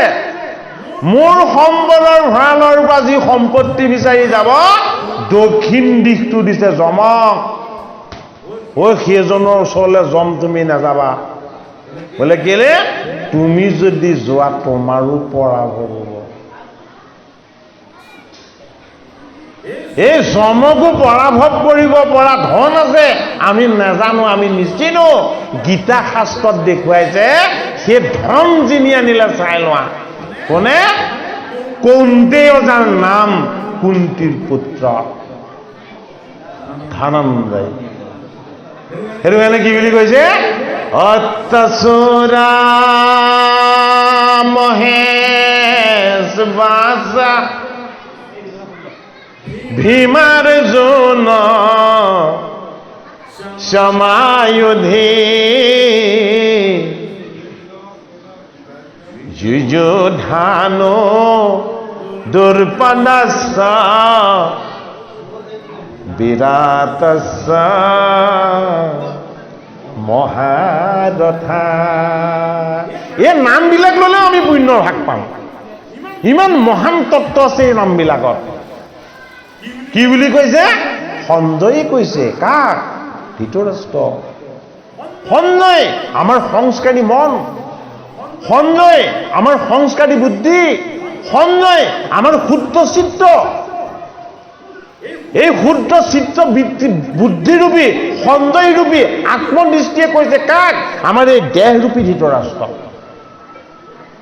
অকল ভোগা কৰি থাকিব বিচৰা, অকল সুখতে থাকিব বিচৰা, কোনোদিন হৰিক চিন্তা কৰিব নোৱাৰা, সৎবুদ্ধি দিলেও গ্ৰহণ নকৰা, সেই দেহৰূপী ধৃতৰাষ্ট্ৰ। তুমি এবাৰ স্মৰণ কৰি যোৱাচোন। বোলে কি? তোমাৰ এই দেহটোত কিমান কিমান ভাল সেনা আছে। বোলে কি? অত্যাচুৰা, ইয়াত বীৰসকল আছে। মহেশ বাসা, মহান ঈশ্বৰৰ মহান গুণেৰে সৈতে পৰিপূৰ্ণ। কেনেকুৱা ধৰণৰ? ভীমাৰ্জুন সমাৱধি, ভীমৰ সমান বুদ্ধিৰ বল, অৰ্জুনৰ সমান আত্মবল। দুটা বল লাগিব। এটা বল হলে নহব। এটা বল বুদ্ধিৰ বলটো আকাশতকৈ ওখ। সেইটো কাৰণে নামটো ভীম। ভীম মানে আকাশ। এই বুদ্ধিৰ বলৰ যোগেদি আমি আত্মদৰ্শী হ'ব লাগিব, ঈশ্বৰদৰ্শী হ'ব লাগিব। অৰ্জুনৰ দৰে ঈশ্বৰ কৃষ্ণৰ চৰণৰ প্ৰতি, বৈষ্ণৱৰ প্ৰতি, ভগৱানৰ প্ৰতি একান্ত অনুৰাগ থাকিব লাগিব। সেইটো কাৰণে প্ৰথমতে জিনিছিলে কাক? পশুপতি। বহুত তত্ত্ব কথা এইখিনি। অৰ্জুনে প্ৰথমতে জিনিছে পশুপতিক। পশুপতি কোন? পশুপতি শিৱ। শিৱই এটা বৰাহৰ পোৱালিৰ ভাও ধৰি অৰ্জুনৰ ফালে খেদি আহিছিলে। বৰাহটো ডাঙৰ হৈ গল, ইমান অস্ত্ৰ মাৰিছে, ইমান যুদ্ধ কৰিছে, বৰাহৰ শিঙত লাগি চব অস্ত্ৰ নিশেষ হৈ যায়। এইবাৰ অৰ্জুনে স্মৰণ কৰিলে কাক? দৈৱকী নন্দন কৃষ্ণ। হে বাসুদেৱ, আমি বনত আছো, তুমি আমাৰ ৰক্ষক। হে বাসুদেৱ, আমি বনবাসত আছো, তুমি আমাৰ পালক। এইটো বনৰ শুকৰ নহয়, এইটো তোমাৰ এই অংশ কিবা এটি তত্ত্ব হ'ব। যালে মই ইমান সৰ্বহাৰ কৰা স্বত্তেও ইয়াৰ দাঁতকেইটা উজ্জ্বল হৈ জিলিকিবলৈ লৈছে আৰু মোক সি পৰাভৱ কৰিবলৈ খেদি আহিব বিচাৰিছে। মই দ্ৰোণাচাৰ্যৰ পৰা যিমান অস্ত্ৰ লৈছিলো একো অস্ত্ৰই কাম দিয়া নাই। গতিকে এইবাৰ মই আত্মা কৃষ্ণ, মোৰ সখা কৃষ্ণ, মই বাসুদেৱ কৃষ্ণত শৰণাপন্ন হৈছো। হে কৃষ্ণ, মই তোমাৰ শক্তিৰে, তোমাৰ ভক্তিৰে আৰু তোমাৰ সহায়ত মই মোৰ এই শত্ৰুকেইটা মই কি কৰিব বিচাৰো? পৰাভৱ কৰিব বিচাৰো। অত্যাচুৰা মহেশ বাসা। এই মহেশ্বৰ ৰূপী মহান ঈশ্বৰৰ বৰাহ ৰূপী তত্ত্বকো পৰাভৱ কৰি দিব পৰা শক্তি যিজন বীৰৰ লগত আছে, সেই বীৰজনৰ নাম হল কি? ধনঞ্জয়, অৰ্জুন। অৰ্জুনে অব্যৰ্থ শৰ মাৰি দিলে কৃষ্ণৰ নাম লৈ। যি চক্ৰৰে তুমি জগত চলাই আছা, যি চক্ৰে তুমি সংসাৰ পালন কৰি আছা, যি চক্ৰ কোনেও ভেদ কৰিব নোৱাৰে, সেই চক্ৰৰ শক্তি আৰু সামৰ্থ্য এইবাৰ মোৰ ধনুৰ বাণত আহি যাওক। মইতো বাসুদেৱ কৃষ্ণৰ চৰণৰ একান্ত সেৱক। নোৱাৰিলে পশুপতিয়ে নিজৰ বৰাহ ৰূপ ত্যাগ কৰি মহাবৈষ্ণৱ শিৱই তেওঁ মহাবৈষ্ণৱ শিৱৰ ৰূপলৈ আহিবলৈ বাধ্য হৈ গ'ল। মায়া ৰূপ ত্যাগ কৰিলে, বৈষ্ণৱ ৰূপলৈ আহিলে, আৰু সি দুহাত দাঙি পেলাই অৰ্জুনক কৈ দিলে, মই তোমাৰ ওচৰত পৰাজয় স্বীকাৰ কৰিছো। এজন বৈষ্ণৱে এটা সাধাৰণ জীৱৰ ওচৰত পৰাজিত হলো বুলি কবলৈ গৌৰৱ কৰে। কি বুজাইছে আমি হাৰিলো বুলি কবলৈ আটাইতকৈ বেয়া পাওঁ, এইটোৱে আমাৰ অহংকাৰ। আমি নেজানিলো বুলি কবলৈ আটাইতকৈ ভয় কৰোঁ, এইটোৱে আমাৰ অহংকাৰ। আমি নোৱাৰিলো বুলি কবলৈ আমি আটাইতকৈ বেয়া পাওঁ, এইটোৱে আমাৰ অহংকাৰ। মহেশ বাসা মহান ঈশ্বৰৰ মহান তত্ত্বৰূপী এই গীতা শাস্ত্ৰ যদি তুমি শ্ৰৱণ কীৰ্তনৰ অনুশীলন কৰিছা, তেতিয়াহ'লে পশুপতিয়েও পৰাজয় হলো বুলি জীৱৰূপী অৰ্জুনৰ আগত স্বীকাৰ কৰি দেখুৱাইছে। তেনেকুৱা অহংকাৰ আমি যাতে কেতিয়াও লগত নেৰাখোঁ। অহংকাৰ থাকিলে কেতিয়াও আমি ঈশ্বৰৰ কৃপা লাভ কৰিব নোৱাৰিম। শাস্ত্ৰই শিকাইছে শিৱৰ কেতিয়াও পৰাজয় হ'ব নোৱাৰে। কিয়? ৰুদ্ৰ ৰূপ লৈ জগত সংহাৰৰ কাৰণে তেওঁ ৰুদ্ৰ ৰূপেৰে শিৱক বহুৱাই থৈছে কৈলাশধামত। একো অস্ত্ৰই তেওঁক ভেদ কৰিব নোৱাৰে, অব্যক্ত সাধনা। কিন্তু অৰ্জুনৰ ওচৰত তেওঁ কি হৈ দিলে? পৰাজয় হৈ দেখাই দিছে। কিয়? মহেশ বাসা ঈশ্বৰৰ মহানুভৱতা, ঈশ্বৰৰ মহান গুণ, ঈশ্বৰৰ মহামহিমা। এই শ্লোক জনাৰ ব্যাখ্যাটো এতিয়া গোবিন্দ মিশ্ৰ প্ৰভুজনাই কেনেকে দিব? বহুতে এইটো প্ৰসংগ আনে যে গোবিন্দ মিশ্ৰ প্ৰভুজনাই গীতা ভাগৰ অনুবাদত ইমান কাহিনী আৰু পদ তেওঁ কিয় আনিছে, হয়নে? ইয়াক গৱেষণা বস্তু, গৱেষণা কৰিব লাগিব, ইয়াক অনুধাৱন কৰিবলৈ যত্ন কৰিব লাগিব। এইজনা শ্লোকৰ অৰ্থ প্ৰকাশ কৰিবৰ কাৰণেই তেওঁ গোটেই মংগলাচৰণখিনি তেওঁ প্ৰণয়ন কৰিবলগীয়া হৈছে। মহেশ বাসা মহেশ্বৰ স্বৰূপ জীৱৰ ৰূপত মহান তত্ত্বত এই জগতত প্ৰকট হৈ থকা এই ঈশ্বৰৰ মহান গুণখিনিক ভকত বৈষ্ণৱে কেনেকে অনুভৱ কৰিব? সেইটো কাৰণে কি কৰিলে? দুৰ্বাসা ঋষি কথা কৈছে। দুটা বাসনা আমাৰ লগত আছে, এটা হ'ল সুবাসনা আৰু এটা কি? এটা হ'ল দুৰ্বাসনা। দুৰ্বাসনা বিলাকক কোনে পঠিয়ায়? দুৰ্যোধনে পঠিয়ায়। সেইটো কাৰণে দুৰ্বাসা ঋষি কৈছিলে কলৈ? কৌৰৱসকলৰ ওচৰলৈ। কৌৰৱসকলে দুৰ্বাসা ঋষিক ইমান সেৱা শুশ্ৰূষা আৰু আপ্যায়ন কৰিলে যে দুৰ্বাসাই দুৰ্যোধনক কৈ দিবলৈ বাধ্য হ'ল। কি বুলি? হেৰৌ দুৰ্যোধন, তোক এটা বৰ দিওঁ ল। তই দুৰ্বাসাক চিনি পোৱা নাই দুৰ্যোধনে। সেইজন দুৰ্বাসা নহয়, কৃষ্ণৰ গুৰু। কৃষ্ণৰ বিঞ্চি বংশৰ কুলৰ আচাৰ্য হ'ল দুৰ্বাসা। গুৰু গোবিন্দ আৰু শিষ্য এক মূৰ্তি, বেলেগ নহয়। ঈশ্বৰৰ মহিমা প্ৰকাশ কৰিবৰ কাৰণে বেলেগ ৰূপত প্ৰকট হৈ দেখুৱায়। মূল তত্ত্ব তেওঁৱেই। মোৰ ভকত পাণ্ডৱক যে তই বনবাস দিলি, তোক আৰু এটা চান্স দিম। বুজি লওক কথাখিনি, বৰ জানিবলগীয়া কথা এইখিনি। যে মোৰ ভকত পঞ্চ পাণ্ডৱক যে এই দুৰ্যোধন তই যে বনবাস দিলি, মোৰ ভকতক তই কষ্ট দিলেও মই তোক পুণ্য দিব বিচাৰিছো। মই কুলৰ গুৰু ৰূপেৰে মই দুৰ্বাসা হৈ তোৰ ওচৰলৈ যাম। কৃষ্ণ, তই যদি কেনেবাকে মোৰ চৰণ সেৱা কৰি এতিয়াও কৈ দিব পাৰ যে হে গুৰুজন, পঞ্চ পাণ্ডৱক আপুনি পুনৰ ঘূৰাই আনক। মোৰ এই ভাতৃ আমি আৰু এনেকে তেওঁলোকক বনবাসী কৰি ইয়াত সুখেৰে ৰাজ্য ভোগ কৰি থকাটো উচিত হোৱা নাই। অকণমান ভাবিবলৈ খোৰাক দিবলৈ গৈছিলে। দুৰ্বাসাক শুধৰণি হোৱাৰ এটা চান্স দিব। দুৰ্বাসাই দুৰ্যোধনক শুধৰণি হোৱাৰ এটা চান্স দিবলৈ কৈছিলে। দুৰ্যোধন অহংকাৰী, ভাবিলে এই দুৰ্বাসাক ভালকে খোৱালে বোৱালে সন্তুষ্ট হৈ যাব। সেইটো অৰ্থত দুৰ্বাসা যোৱা নাছিলে। পঞ্চ পাণ্ডৱক 5খন গাঁও দি সন্ধি কৰিম বুলি মই কৃষ্ণৰ গুৰু মোক জনাই দিয়া, মই পঞ্চ পাণ্ডৱক বনৰ পৰা আকৌ বিচাৰি আনিম। তেতিয়া দুৰ্বাসাই সাধনময় চিন্তাৰে সতি উপাসনা কৰি চালে যে ইয়াৰ মনটোৰ সমান লেতেৰা মন জগতত ক'তো নাই। কাৰ মনটোৰ সমান? দুৰ্যোধনৰ মনটোৰ সমান লেতেৰা মন জগতত ক'তো নাই। ই মোক সেৱা শুশ্ৰূষা কৰিছে পাণ্ডৱক অনিষ্ট কৰিবৰ কাৰণে। দুৰ্বাসাই আশীৰ্বাদ দিব, যুদ্ধ এখনতো হ'বই। গতিকে এনেকুৱা আশীৰ্বাদ এটা দি থৈ যাওক যাতে কৌৰৱৰ যুদ্ধ জয় হ'ব। তথাপিতো গুৰুজনে সদায় আশীৰ্বাদ দিবই।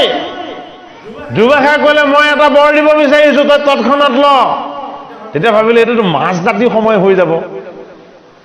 হে গুৰুদেৱ, আপুনি যদি কৃপা কৰে আমুক বনতে আমাৰ ভাতৃ পঞ্চ পাণ্ডৱো আছে। মই আপোনাৰ চৰণ সেৱা কৰি আশীৰ্বাদ ল'লো, কিন্তু অকণমান আশীৰ্বাদ তেখেতলোককো দিয়কগে। বোলে কিয়? যদি দ্ৰৌপদী আৰু পঞ্চ পাণ্ডৱে দুৰ্বাসাক সেৱা শুশ্ৰূষা কৰিব নোৱাৰে, দুৰ্বাসাক সুধি অভিশাপ দি দিব।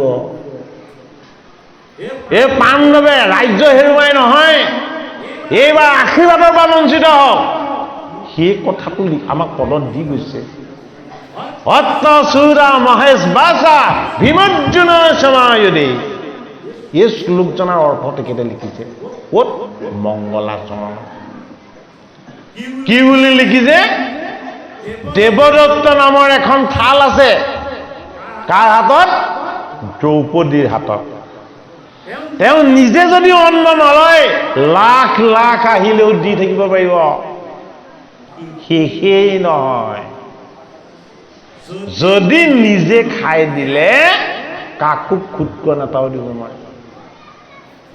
আমাৰ ভকত বৈষ্ণৱে কি বুজিলে সেইটোৰ পৰা? দেৱদত্ত বস্তুটো কি? দেৱদত্ত ঈশ্বৰ প্ৰদত্ত ঐশ্বৰিক গুণ, ঐশ্বৰিক বস্তু। এই ঐশ্বৰিক বস্তুটো হ'ল দ্ৰৌপদী ৰূপী দেহৰ তত্ত্বত থকা জীৱৰূপী মংগলময় শিৱ। এই জীৱই হ'ল দেৱদত্ত ঈশ্বৰ প্ৰদত্ত বস্তু। এই দেহটোতে আছে। জীৱই কি খায়? জীৱই আমি খোৱা ভাত চাউল দালি জলপান এইবোৰ নেখায়, দেহকহে লাগে এইবোৰ। জীৱই কি খায়? জীৱই অমৃত খায়। জীৱই কি খায়? যদি অমৃত নেপায় তেতিয়াহ'লে কালকুট খাব।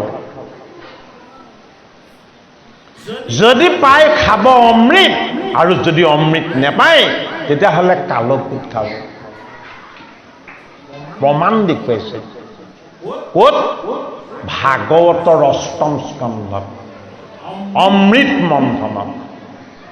এই অমৃত মন্থনত বাসুকীক ধৰি টানি টানি অমৃত উঠলি আহিব বুলি দেৱতা আৰু অসুৰৰ মনত আনন্দই আনন্দ। তাৰ পাছতে দেখিছে চকু পুৰিছে, নাক পুৰিছে, ভৰি হাতবোৰ জ্বলিবলৈ লৈছে, উশাহ ল'ব নোৱাৰা হৈছে, ভৰি হাত জিনজিনাবলৈ লৈছে। চবেই ভাবিছে কি বুলি? গ'ল খেলা খতম। বোলে কিয়? অমৃত খোৱা আৰু নহ'ব। এই বাসুকীৰ মুখেদি কেৱল কালকুট ওলাইছে। এই বিষৰ নিচাই নাকেদি সোমাই গোটেই মন মস্তিষ্ক সকলো বিষাক্ত কৰি তুলিছে। হে হৰি ৰক্ষা কৰা, ৰক্ষা কৰা। অমৃত খাবলৈ আমাক জীয়াই ৰাখা। ব্ৰহ্মাদেৱক দেৱতা অসুৰে স্তুতি কৰিলে। ব্ৰহ্মাদেৱে ক'লে মই তপস্যাত আছো, এতিয়া একো সহায় কৰিব নোৱাৰো, যদি সহায় লাগে এজনে কৰিব পাৰিব, সেইজনৰ ওচৰলৈ যোৱা। দেৱদত্ত থালিখন যাৰ হাতত আছে, দেৱদত্ত ঈশ্বৰ প্ৰদত্ত ঐশ্বৰিক গুণ সম্পন্ন। এইটো কাৰণে 4 নম্বৰ শ্লোকজনত ঘোষণা কৰিছে বিষাদ যুগত অত্ত চূড়া মহেশ বাজা ভীমাৰ্জুন সমায়ুধি। এই শ্লোকজনা ব্যাখ্যা কৰি থাকিলে কেতিয়াও শেষ নহব। অত্ত চূড়া, ইয়াত থকা বীৰবিলাক বোলে কাৰ নিচিনা?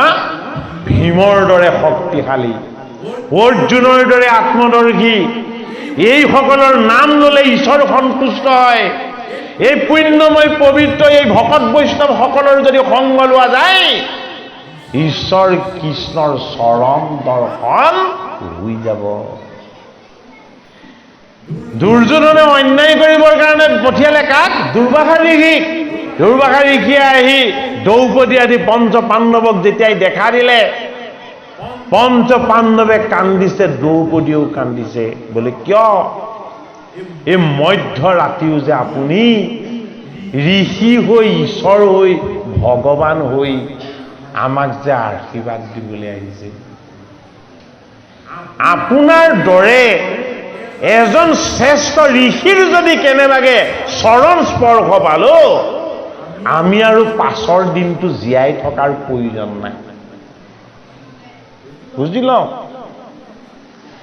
এজন সৎ লোকৰ, মহান পুৰুষৰ, দিব্য পুৰুষৰ, ঈশ্বৰৰ ভকতৰ, গুৰুৰ যদি কেনেবাকে চৰণ পোৱা যায়, পঞ্চ পাণ্ডৱে কৈছে আকৌ এটা দিন আৰু আমাৰ জীয়াই থকাৰ ইচ্ছা নাই। বোলে কিয়? আপুনি আমাৰ ভগৱান। দুৰ্বাসাই ইমান অন্ন খোৱাৰ পাছতো পঞ্চ পাণ্ডৱৰ তাত সেই অন্ন বিচাৰি যোৱা নাই। দেহক সন্তুষ্ট কৰা অন্ন দিছিলে দুৰ্যোধনে। বৰ লৈ আকৌ আহিছে পাণ্ডৱৰ ওচৰলৈ। বোলে কিয়? মোৰ লগত থকা জীৱ সন্তুষ্ট হোৱা অন্ন লাগিব, মোৰ লগত থকা আত্মা সন্তুষ্ট হোৱা অন্ন লাগিব। এই অন্ন যেতিয়ালৈকে মই নেপাওঁ, মই ভগৱান কৃষ্ণৰ গুৰু। কৃষ্ণৰ গুৰুৰ স্থানত বহি মই যদি সেই বস্তুৱেই নলওঁ, মই তেওঁ গুৰু হোৱাৰ কি সাৰ্থকতা থাকিব? গুৰুৰ মহিমা কি হ'ল? দেৱদত্ত থালিখন খালী হৈ গ'ল বুলি ক'লে। কিয় খালী হ'ল? কাৰণটো কোনেও নুবুজিলে। সজ্জাত যেতিয়া শয়ন কৰা যায়, শয়ন কৰোঁতে কায় বাক্য মন সমস্ত অৰ্পণ কৰি এই দেহটোক এটা মৃত শৰীৰলৈ ৰূপান্তৰ কৰি শয়ন কৰি দিয়া যায়। দ্ৰৌপদীয়েও নিজৰ অন্ন, আত্মাৰ আহাৰ, কৃষ্ণক স্মৰণ, গুৰুক স্মৰণ, দেৱক স্মৰণ, এই গোটেইখিনি কৰি শেষ কৰাৰ পাছত এতিয়া আৰু তেওঁ কাবাক দিবলৈ একো নাই। এটা বস্তুৱেই তেওঁ দিব পাৰিলেহেঁতেন, সেইটোৱেই হ'ল ভগৱান কৃষ্ণৰ নাম, ভগৱান কৃষ্ণৰ গুণ, ভগৱান কৃষ্ণৰ যশ, ভগৱান কৃষ্ণৰ লীলা। কিন্তু দুৰ্বাসাৰ লগত এইখিনি গোটেইখিনি আছে। মই এতিয়া তেওঁক কি দি সন্তুষ্ট কৰিম? এইবাৰ কেশৱ আহি গ'ল, জগতৰ হৰি কৃষ্ণ আহি গ'ল। আকৌ মাতিলে কোনে? দ্ৰৌপদীয়ে হৃদয়ত তেওঁ হাত থৈ বাসুদেৱ কৃষ্ণক হে কৃষ্ণ, হে কৃষ্ণ, হে কৃষ্ণ। এই বনবাসৰ দুখ একো দুখ নহয়। এই দুৰ্বাসা ঋষিক এতিয়া সন্তুষ্ট কৰিব পৰাৰ যিটো সাধনা, এই সাধনাটো মোক লাগে। একো অন্ন নিদিয়াকে, একো তেওঁ নকৰাকে তেওঁ সন্তুষ্ট হৈ যাব লাগিব। আজি মই তেওঁৰ আশীৰ্বাদৰ পৰা বঞ্চিত হ'ব নেলাগিব। এই জীৱনটো হ'ল এখিলা সেউজীয়া পাত। কি? আমাৰ এই জীৱনটো। এই সেউজীয়া পাতখিলাতে লাগি আছে আত্মা ঈশ্বৰ। কোনেও নেদেখে, কোনেও নেজানে, কোনেও নুবুজে। কৃষ্ণই ক'লে তুমি পাত্ৰটো এবাৰ চেক কৰি চোৱাগে। কৈছে কেশৱ, সেইটো পাত্ৰত মই পানী দি থৈ আহিছো, একোৱেই নাই অন্নৰ নামত। না না, মই মানি নলওঁ, তুমি চেক কৰি চোৱা, অনুসন্ধান কৰি চোৱা। অনুসন্ধান কৰি চালত এই ৰান্ধি থোৱা পাত্ৰটোত দ্ৰৌপদীয়ে ইমান ভালকে ধৌতেও অকণমান সেউজীয়া পাত লাগি থাকিলে। কৃষ্ণই কৈছে সেইকণ মোক দিয়া। यदा यदहि धर्मस्य ग्लानि भवति भारत अभ्युत्थानम् अधर्मस्य तदात्मनं सृजाम्यहं परित्राणाय साधूनां विनाशाय च दुष्कृतं धर्म संस्थापनार्थाय संभवामि युगे युगे। এফালে ধৰ্ম ৰক্ষা, এফালে ভকতক ৰক্ষা, এফালে সত্যক ৰক্ষা, এফালে সাধু সন্তক ৰক্ষা, এই গোটেইখিনি কৰাৰ দায়িত্ব লৈ থৈছে কোনে? যোগেশ্বৰ কৃষ্ণই। মই যেতিয়া কৃপা কৰিম, কিমান কৃপা কৰো হে দ্ৰৌপদী তুমি অনুভৱ কৰা। তোমাক আজি 5জন স্বামীয়েও ৰক্ষা কৰিব নোৱাৰে, যিহেতু তুমি মোৰ নামত অন্ন লৈ দিলা, পাত্ৰটো খালী কৰি পেলালা, আৰু তুমি সজ্জালৈ যাবলৈ ওলালা। এতিয়া তুমি মোক স্মৰণো নকৰো বুলি ক'লা, এইবাৰ তোমাক মই স্মৰণ কৰাম। বুজিব লাগিব। সজ্জাত পৰাৰ পাছত ভগৱানৰ সজ্জাত লোৱা নাম আছে, সেই নাম লোৱাৰ পাছত আৰু হৰিনাম মুখেৰে নলয়, হৃদয়ত ল'ব। এইবাৰ কৃষ্ণই আকৌ দ্ৰৌপদীৰ মুখ খোলাই দিব বিচাৰিছে। মোৰ নাম তুমি আকৌ ল'ব পাৰিবা। বোলে কিয়? তুমি যিটো ভাবি আছিলা বেদৰ যিটো কথা বুলি, সেই কথা সম্পূৰ্ণ মিছা। শয়নতো, সপোনতো, জাগৰণতো, স্বপ্নতো যেতিয়াই তেতিয়াই তুমি মোৰ নাম ল'ব পাৰিবা, কোনো বাধা নাই। মই আজিৰ পৰা তোমাক বাধা মুক্ত কৰি দিলো, সম্পূৰ্ণ মুক্ত কৰি দিছো। বোলে কিয়? এই শাক পাতকণ মোক দিয়া। দ্ৰৌপদীয়ে কৈছে হে ৰাজগোহাঁই, এই দুবাৰ খাই একো দিব নোৱাৰি মই মৰিছো, আৰু তোমাক ইয়াত লাগি থকা শাক পাতকণ লাগে। বোলে সেইকণকে মোক দিলেই হ'ল। আমি যত জীৱ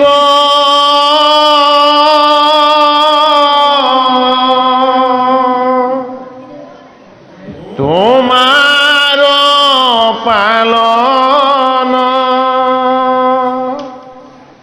হৰি।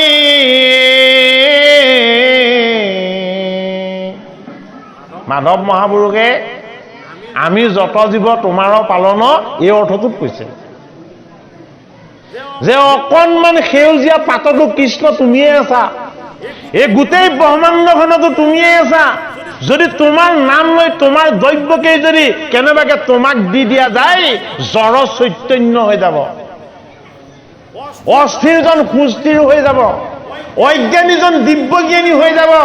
আৰু যিসকল মৰি আছে মহাবৈষ্ণৱ শিৱই হলোকে কি কৰিলে, যিমান কালকোট আছিলে কৃষ্ণৰ নাম লৈ, কৃষ্ণৰ গুণ গাই, অনন্ত নামৰ সহস্ৰ সাধনাৰে শক্তি সামৰ্থ্য লৈ গোটেইখিনি এই কালকোট ৰূপী মায়াক পাণ কৰি থৈ দিলে।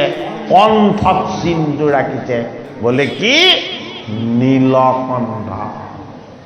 মোৰ নাম লৈ প্ৰেমী হোৱা, মোৰ গুণ গাই প্ৰেমক কৰা, মোৰ গুণ আৰু যশেৰে সৈতে ঈশ্বৰ প্ৰেমক দৰ্শন কৰা। এই ঈশ্বৰ প্ৰেমৰ দৰ্শন ক'ত হ'ব লাগিব? আমাৰ ভাৱ ভাষা চিন্তন আৰু উপাসনাত হ'ব লাগিব। এই তত্ত্বটোৰ নাম কি? নীলকণ্ঠ। জগতৰ হৰিৰ এটা নাম নীলকণ্ঠ ৰখা হৈছে সেইটো কাৰণে। এই নীলকণ্ঠ নামৰ অৰ্থ কালকুট পান কৰাৰ পাছতো এই সংসাৰৰ যিমান বিষ আছিলে একোৱে যাক ক্ৰিয়া কৰিব নোৱাৰে সেইজন বৈষ্ণৱ কোন মহাবৈষ্ণৱ শিৱ হে হুঞা দেৱ দিগম্বৰ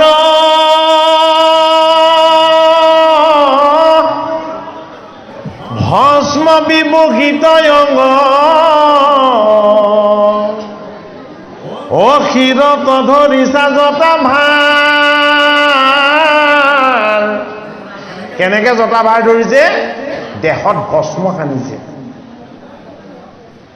ৰূপটো কুটিল কৰিছে জটিল কৰিছে বিৰূপ কৰিছে বিৰূপ ৰূপেৰে কুটিল ৰূপেৰে জটিল ৰূপেৰে কাক সাধনা কৰিছে ভগৱন্ত কৃষ্ণক সাধনা কৰিছে কিমান যে ৰহস্য আছে ঈশ্বৰৰ ভক্তি এই সেউজীয়া পাত ৰূপেৰে পালন কৰিছে শিৱক সদায় সাধনা কৰিছে কেৱল ঈশ্বৰক এই সেউজীয়া শাকখন খাই আমি জীয়াই আছো আমাৰ প্ৰাণ সঞ্চাৰ হৈ আছে এই প্ৰাণৰ ৰসতো আছে কোন ঈশ্বৰ কৃষ্ণ এই কৃষ্ণক আমি বাহিৰত বিচাৰি ফুৰিলে কেতিয়াও নহব ভগৱান কৃষ্ণক সৰ্বভূতত দেখা পাব লাগিব এইটো কাৰণে উপনিষদৰ ঈৰ্ষাবৈষ্ণৱ উপনিষদৰ প্ৰথম মন্ত্ৰটোতে সেই কথাষাৰ দিছে ঈৰ্ষাবৈষ্ণৱ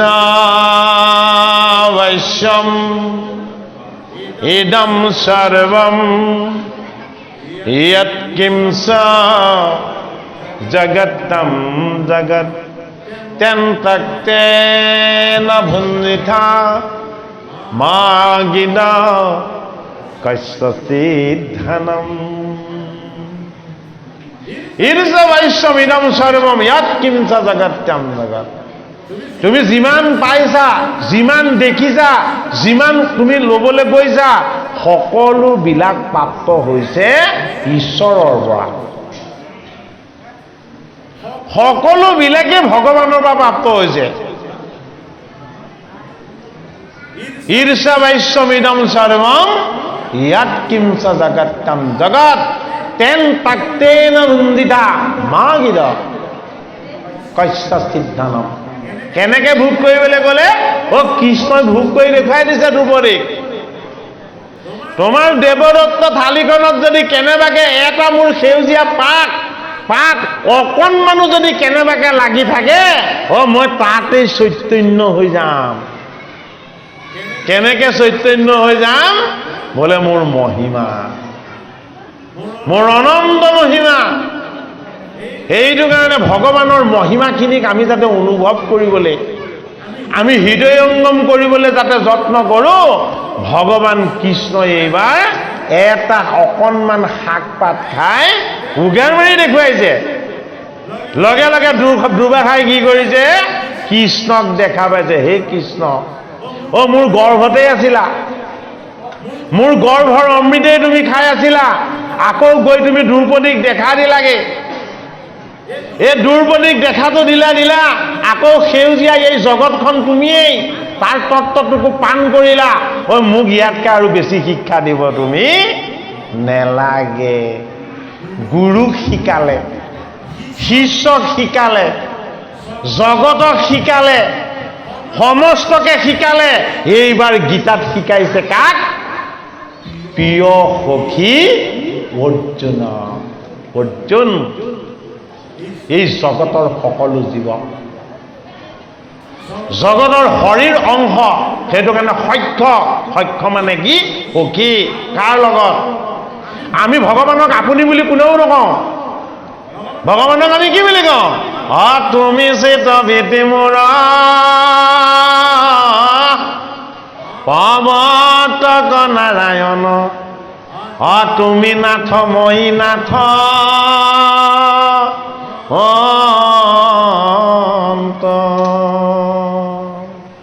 এ চৰণ সত্তৰ ছায়া এ দিয়া দূৰ কৰা মায়া এ কৰা দায়া মুক ভগ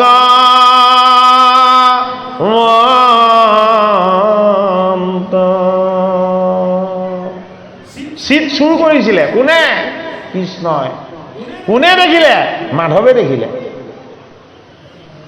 মাধৱে দেখিলে বোলে কি তুমি বৃন্দাবনত গোকুল ধামত এই তোমাৰ জল গেলি কৰি গোপীসকলে যেতিয়া আনন্দত আত্মহাৰা হৈছিল, কাত্যায়নী বধ পালন কৰি যেতিয়া তোমাক স্বামী হিচাপে পাব বিচাৰিছিলে, তেতিয়া তুমি কি কৰিলা? তেওঁলোকৰ চিত্তক হৰণ কৰি দিলা। তেওঁলোকে কি বুলি ভাবিবলৈ ললে?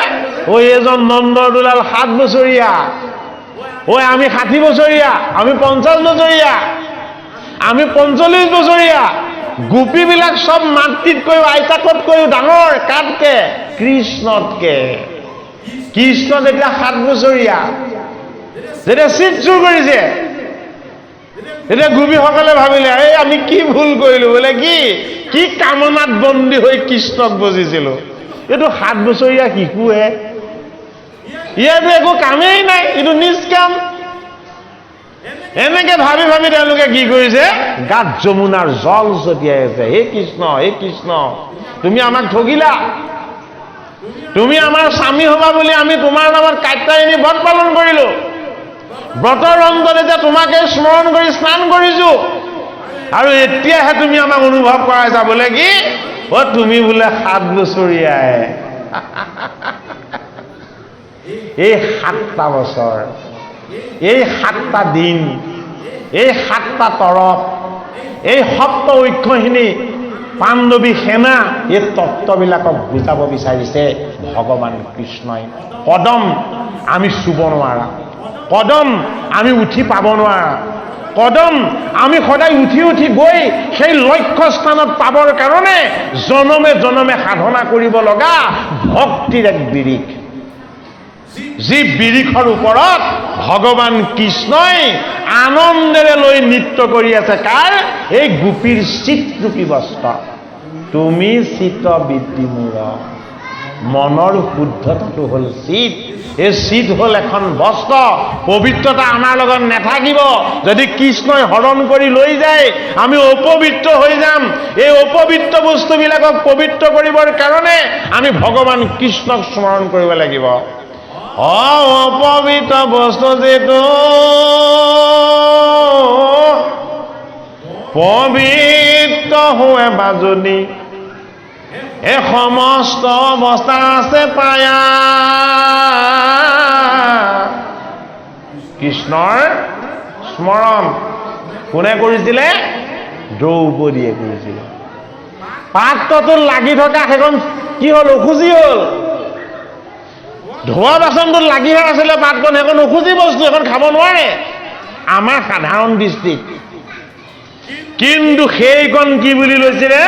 হে কৃষ্ণ, হে কৃষ্ণ, ইয়াত একো নাই, ইয়াত একো নাই। চাই দেখিছে অকণমান শাক পাত লাগি আছে, হে কৃষ্ণ পাই বুলি। একো নাই বুলি কৈছিলো, আছে। কি আছে? অকণমান সেউজীয়া শাক আছে। জগতত ধূলি বালি, আকাশ, গ্ৰহ, নক্ষত্ৰ, চন্দ্ৰ, সূৰ্য, পৃথিৱী, নদ নদী, সাগৰ, সমস্ততে কৃষ্ণ আছে। কৃষ্ণ নথকা ঠাই এই জগতত কোনো নাই।